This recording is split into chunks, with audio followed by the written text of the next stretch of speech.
helping make your life easier. Moms Every Day.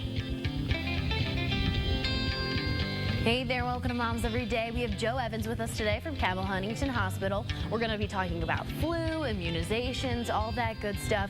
You've already been teaching me more than I knew before we got started. A lot of good tidbits there. But first, we just want to start with why you feel children should be immunized. For the flu? Or yeah, let's talk about the flu first. Well, they should be immunized for the flu because it's really our best hope for preventing children from getting the flu illness. Yeah.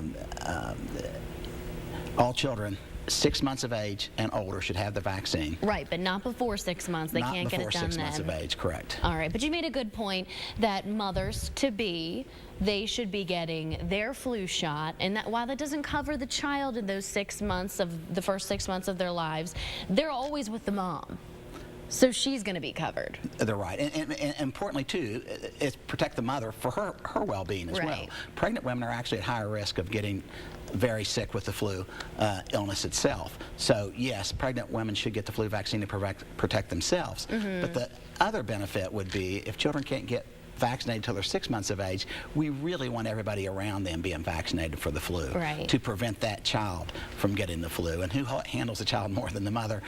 No one. No one. But we'd recommend it for fathers, siblings, the whole family, just to ensure that everyone's safe. Yes, child care providers, and to protect that young child. Children under 2 get sicker with the flu than children over 2.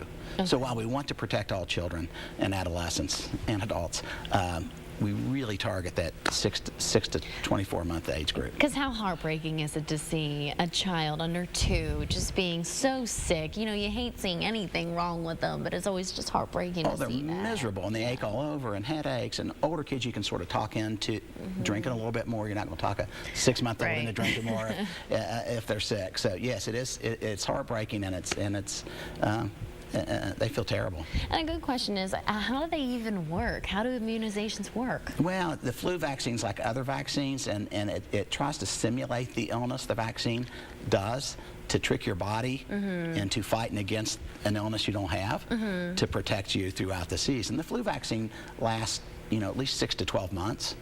So if you can trick your body into thinking you've had the flu so you have protection, it keeps you from getting the flu. And when it comes to the flu shot or other shots, some people are a little skeptical. They don't like to get them. And it may be because of what you just said, just how the flu works. They think that they can get the flu from the flu shot. What do you think about that? You absolutely cannot get the flu from the flu shot. Okay.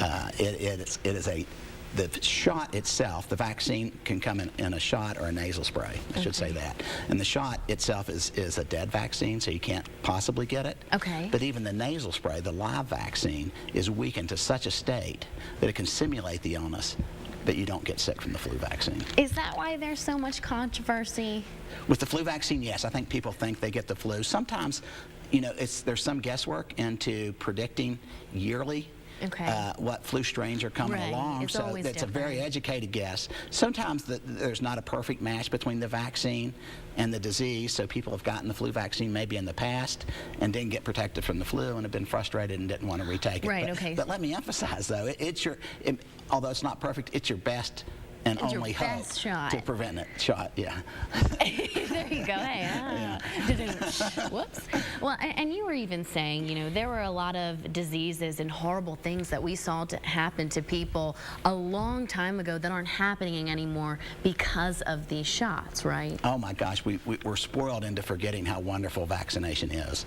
I think while we've never seen polio, our grandparents have seen polio. There were, I think, 50,000 cases of polio a year in the 50s. We don't even think about it. Even, 30 years ago when I was in training, there was a bacteria that caused many cases of spinal meningitis, pneumonias, horrible infections that we don't see anymore. Right. So we've been tricked into thinking there are no risk of not vaccinating when there are real risk of not vaccinating, particularly as a population, if we chose not to do it. And I mean, you see so many different things coming in and out of your office, but one thing is, are there new vaccinations on the horizon? Well, there's always working on new stuff. There's nothing, I don't think, really close to coming out right now. I mean, this RSV virus that is particularly bad in the winter that kids get, we have no vaccine. There are people who've been working on it for years, AIDS vaccinations, different things like that. Okay, so everybody's working on something. They've been been working on it for a while, but nothing quite just yet.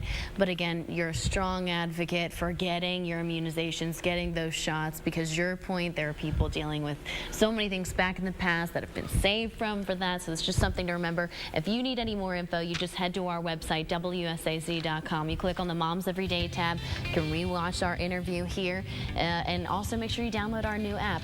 Thank you for being here. Thank you for being with us. Have a good one.